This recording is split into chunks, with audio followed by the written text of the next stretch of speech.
All right, so that was a solo 5-string banjo rendition of the Grateful Dead song Help on the Way. Today, I'm going to walk you through a little breakdown of the song, how to play the song itself, and also how I approach it on my instrument, the 5-string banjo. I want to break this into 3 parts. And those 3 parts are one, the sort of nuts and bolts of notes in the song, right? So that's like literally what the chords are and how to play them, at least a little bit. Second, being form. And form refers to sort of how the parts in the song flow together and create something that is repeated, a pattern. But also, what I want to talk about a little bit is what makes the song, and that has something to do with form. In other words, how do I or you or we know that we're listening to Help on the Way by the Grateful Dead and not some other song that happens to have similar chords or a similar melody? Something identifies the song, or multiple things that can identify a song. That's really important to understand and to know and to execute when you're going to play a song and you want people to know what song it is, especially if you're going to do something like play a Grateful Dead song on solo 5-string banjo. So we have just like, what are the notes or chords? Chords are just a group of notes. The form, how does this song sort of make a pattern that's recognizable?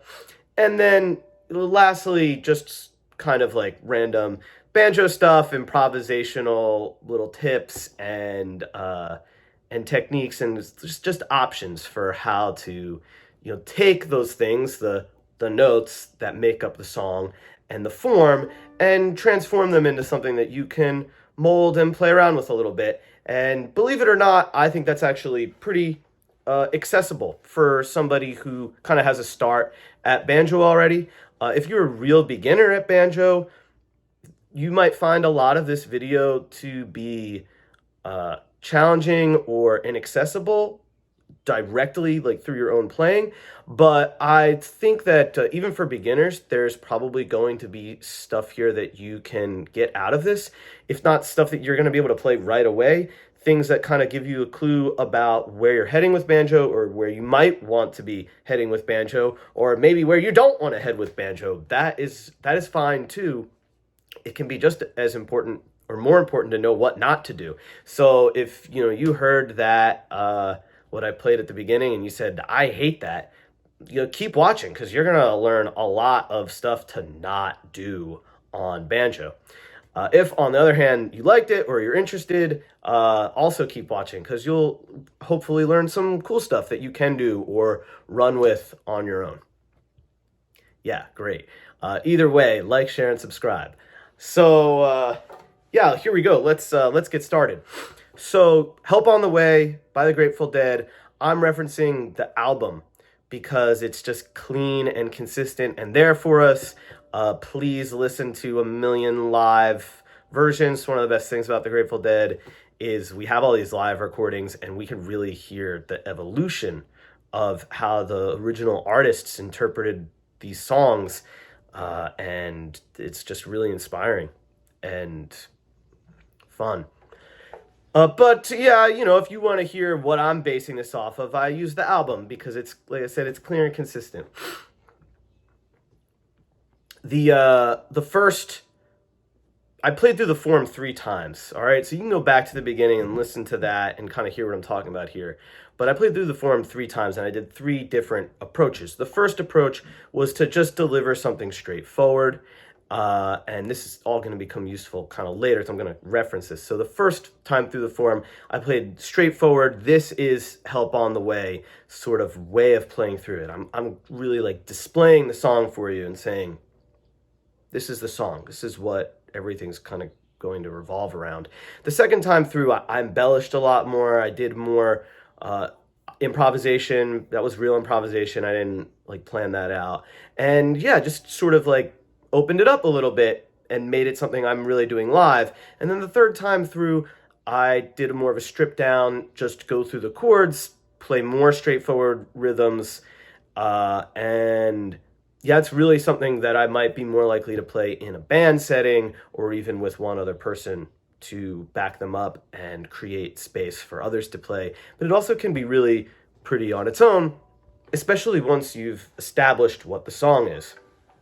Okay, so we're actually going to establish what the song is next. That's part 2, the form and the identifiers. What makes this song Help on the Way and not some other song? But first, let's get our basic map of chords and what we're playing on banjo. 5-string banjo, tuned to open G, G, D, G, B, D. I don't change the tuning for this song because I don't want to. And I think that having the high G string actually suits this song really well. We're in the key of F minor. The relative major is A flat major. So that's a little bit of an odd key for banjo. But again, that's what makes it fun. And we start off with an F minor chord. That, love it, right? And then a little too much there. Yeah, there we go. I did that the second time, I think, and that's it. This is an F minor here, but then I included the high G string. That's really nice. That turns the chord into an F minor 9. Yeah, or add 9. You know, I'm not playing the 7. We could get the 7 in like this. Yeah, that's really cool. I'll show you the chord in a second. I just want to get through them. So starting off with F minor. Yeah, cool. Here's an F minor. This is like your E minor, like from, you know, Cumberland Gap or Foggy Mountain Breakdown or whatever. You just pop it up a fret. Now it's F minor. Yeah, and that high G, it's always there for you. Never forget your open strings. And then, yeah, the F minor down here. Again, this is, look, it's like an E minor, but I just move everything up a fret. I'm not playing the low D string, that's why I'm not holding it down. And then add the high G string. If you want to make this an F minor 7/9, you could, I mean, my instinct is to go to the low D string, add 3rd fret, and now I'm barring all 3 strings. All 3 of the high strings, G, B, and D. So I'm getting, my notes are F, A flat, C, E flat, G. Yeah, okay, so hopping really took a dive in there with the chords and the music theory. But anyway, that's just the intro. F minor 9. And now we kind of get in the song, right? So we come in, help on the way. Start with that lick.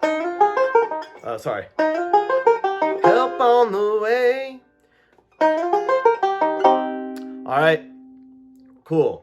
So you can slow the video down, take a look at that lick. I'll try to play it really clear the first time. And then the second time.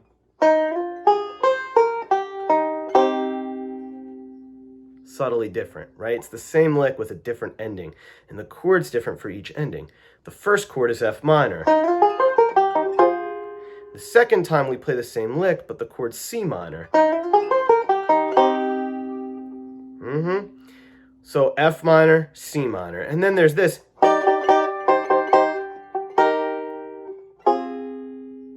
right? All this stuff, it's just C minor. If we're going to be literal about it, I'm playing an E flat there, right? That's a C minor 7 without the C minor. I'm sorry, without the note C. C minor 7 without the note C. If this doesn't make any sense to you, bar 8th fret, okay? Bar 8th fret. That's D, right? That's E flat. And, you know, I just took that right off the album. Back to F minor. And then, very important, lick, whatever, 2, I don't know, I don't have them numbered in my head, but this lick. Okay, that tells us we're at the top of the form. We're at the beginning of the song. This only happens when you're at the top of the form of this song. Okay, and you're gonna hear that. You go back and listen. I might not have played it every single time, but you can hear that, and you can listen to the album too. You're only gonna hear this when you're at the beginning of a verse. If you hear this, you're not at the beginning of a verse. Okay, so we got F minor, C minor, back to F minor, and then lick 1. Now we're going to repeat. F minor, C minor, back to F minor, and now this version of that lick. Okay? Part 2. You just finished the repeat, so you end with a different lick. Okay? Well, the first time we hear that lick, we're moving into section 2 of the verse, which goes like this.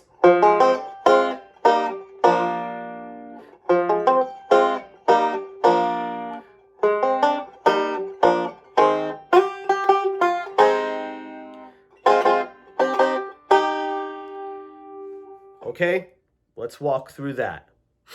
We start off with an F minor arpeggio. Again, here's your F minor chord. Now I am using the low D string, and I'm just playing F, A flat, C. D string, G string, B string. And now I'm going to chords. F minor, E flat, B flat. Repeat that. Okay, so that's twice. F minor arpeggio, and then we're going to hit F minor, E flat, B flat. Again, let me demonstrate that one more time. And then, now we're going to arpeggiate this chord. Yeah, which I'm thinking of as an A flat, sharp 11. So, that's this note here. So I'm playing 6th fret, low D, 5th fret, G, 3rd fret, B. That's A flat, C, and D natural.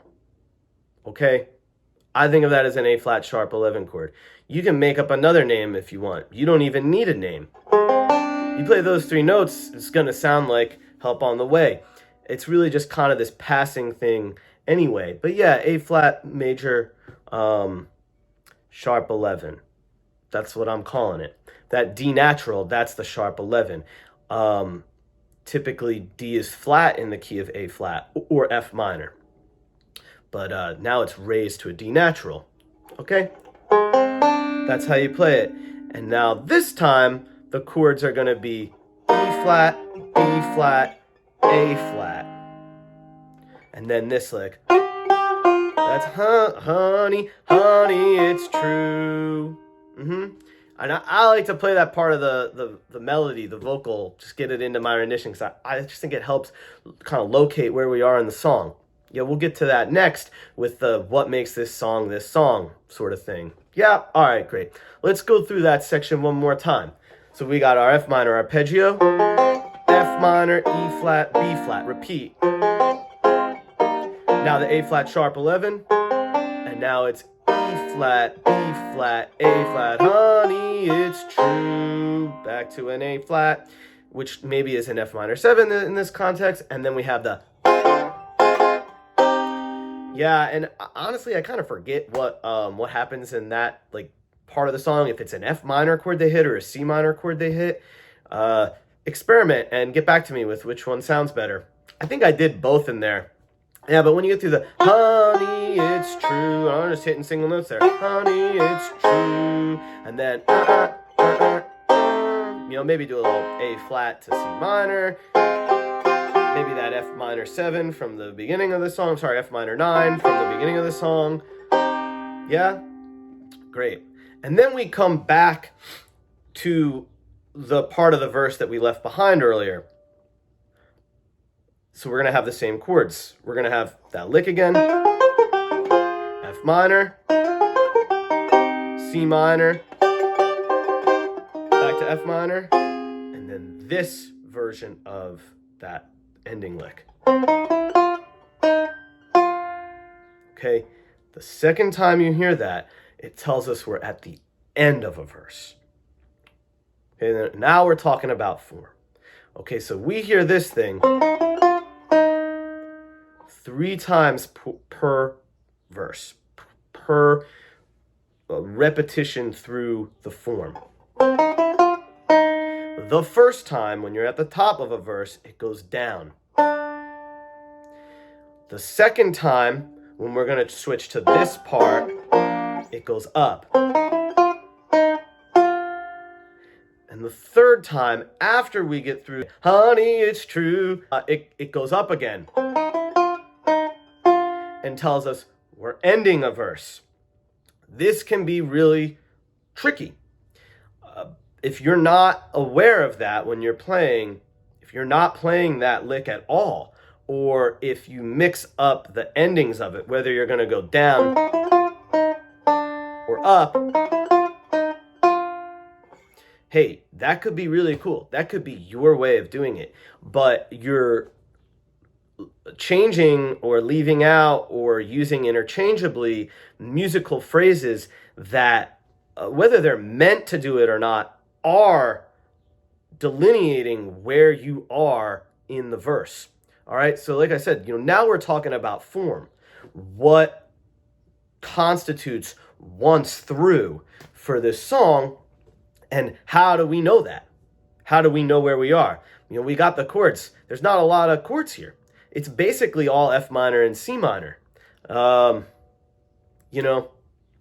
So we have to do things to figure out where we are in the song.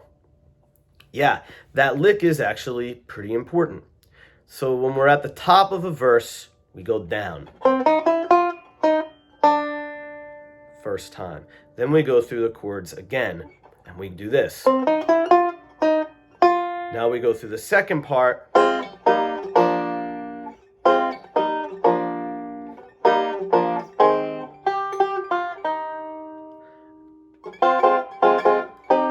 We're going to go through all that all this stuff. If you're not careful at that point, this could sound like you're at the start of a new verse, especially if someone's not singing, or if someone who's singing messes up the words, or gets lost, or forgets the words. That's all the kind of stuff that can happen. So after you get through, then you're going to, this is a C minor, by the way. Sorry, I'm a little buckling through all the chords one by one, but I hope you slow down and listen to it and watch it and ask questions.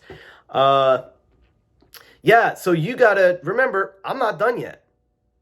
I'm still at the end of a verse, which means when I get to this part, I'm gonna go up, not, because that tells me I'm at the beginning of a verse, which you're not yet. All right, so let's go through it out. This is not in real time. This is just sort of a breakdown so we can understand the form. We have the intro. Okay, that only happens at the very beginning. It's the intro. We're at the verse. We're going to start with this lick. F minor.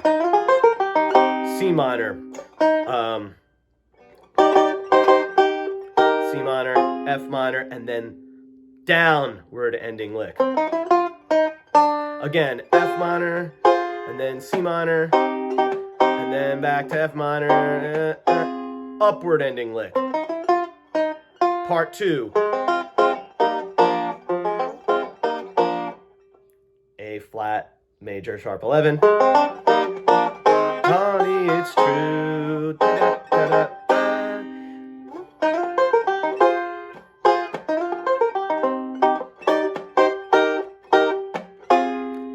Upward ending lick.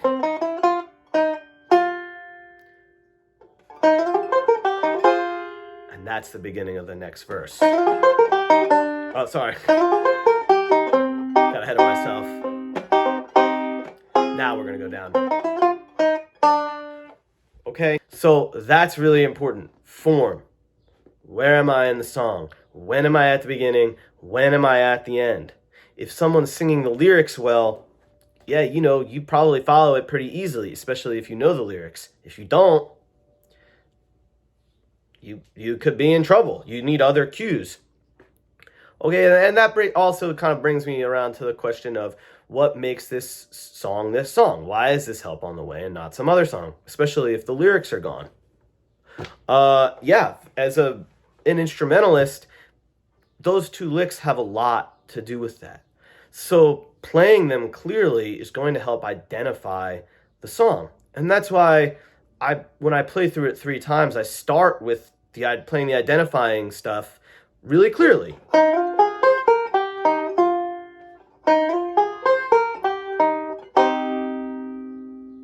We know what song it is. Right? Then, once that's established, I can get into more, improvisational stuff, mess around with it, depart from that. I'm not departing from the form. I'm just departing from the musical phrases that clearly identify the form. That's an important idea too. I'm going to do my level best to maintain the form at all times, even if I'm not playing those licks exactly. I might leave one out. I might do.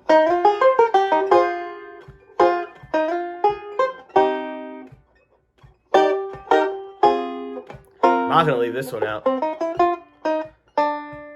I mean, maybe I will, but again, that's really important. It only happens once in each verse, and it's at the beginning. That tells myself and everyone else where I am. It says I'm playing Help on the Way, and not some other song that just goes F minor, C minor. Because I can play this.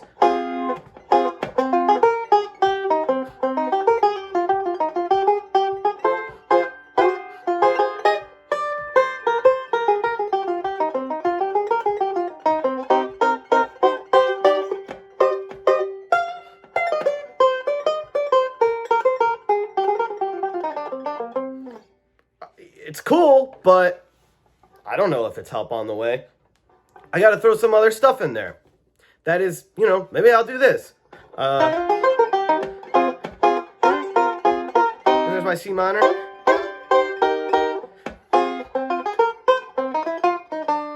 That's a little piece of it.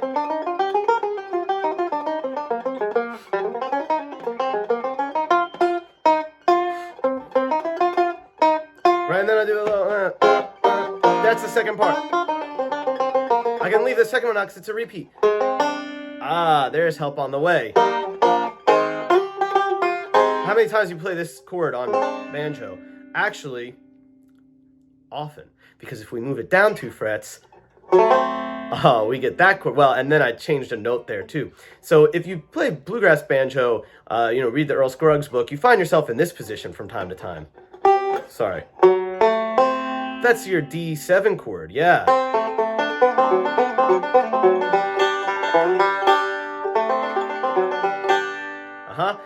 Take that up 2 frets, and then this is the only important part. This G string note, it's 1 fret higher, and it's a drastically different chord. Versus,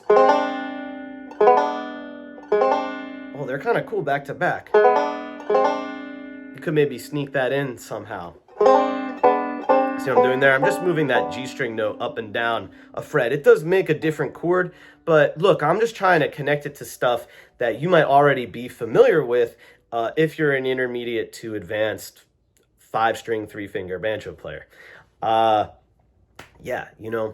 just hope that's cool. So we're kind of transitioned from form here into, this like improvisational tips and tricks kind of a thing. Before we go, I'll show you a couple more. I'm using this, remember I called this a C minor chord before. Technically it's an E flat major. I need to add the note C to make it a C minor chord, but keep in mind, maybe the guitar player is playing the note C, or the bass player is playing the note C. So like the overall chord that you're hearing from a band would be C minor or C minor 7. Again, look, man, if you don't understand all the theory and the notes and everything, that's okay. Bar 8th fret. And then see what my pinky's doing? So I got my first finger bar here on 8th fret, and my pinky's going to control that top note, which is going to jump out at you. 12, 10, 8. Back to F minor. You can lay on stuff like that all day. It's the same thing I'm doing here. I just don't really want to stretch that far. So for the Honey It's True, if you bar 1st fret or 13th fret, that's an A flat chord, which is close to an F minor 7. So you could mess around with that. It's really fun up the neck. 13th fret, when you're on the F minor part. Sorry, I'm trying to go slow but also keep the form. So I'm at the beginning of the form where we play the lick, go to F minor, play the lick again, go to C minor.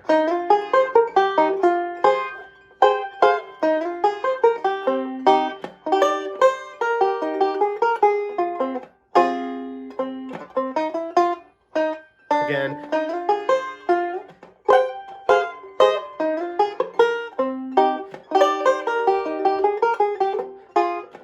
Second lick. Yeah, I'm not gonna play all that stuff with a singer probably, or before the song's really been established, right? Because I left that lick out. It's really important. Go listen to the album and listen to the live versions. That's important. That's important. That's important. Da, da, da, da, da, da. Second time, then through that stuff, you'll get the rolling in there.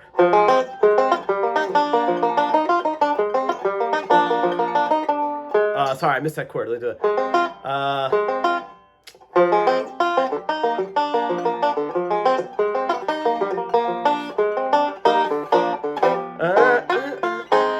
Yeah, rolling. Okay, you're playing these chords just thumb 1 2 thumb 1 2 thumb 1 2, or do a forward roll, thumb 1 2 thumb 1 2 thumb 2.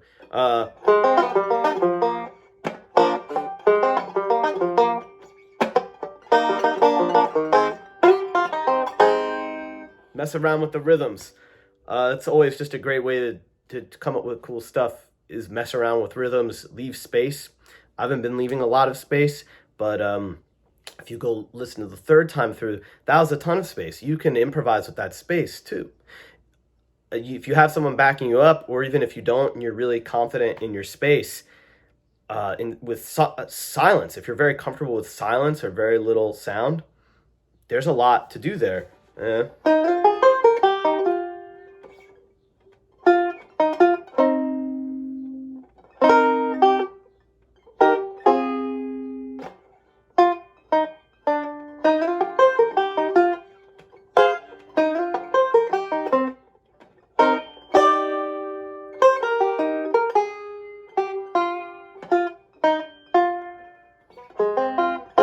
That's just F minor. You don't have to do it here.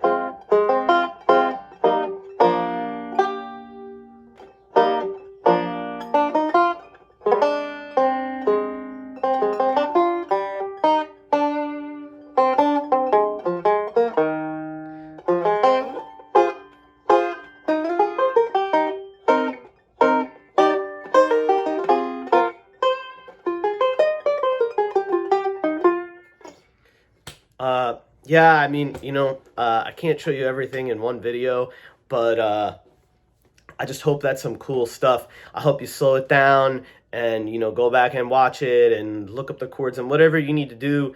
And I hope it's really inspiring for you banjo players out there, regardless of skill level, and other instruments as well. I'm trying to really get down to some concepts here. So maybe you play another instrument that's not, guitar or bass. And there's no part for this song, but you still want to play it. Take some of these ideas and apply them to your instrument. Take some of these ideas and apply them to banjo in your own way, please. You can copy what I'm doing, but I'm going through these as ideas and concepts so that you can do more than what I'm doing and you can have your own ideas. And I just think that's really fun. And thank you so much for watching. have fun.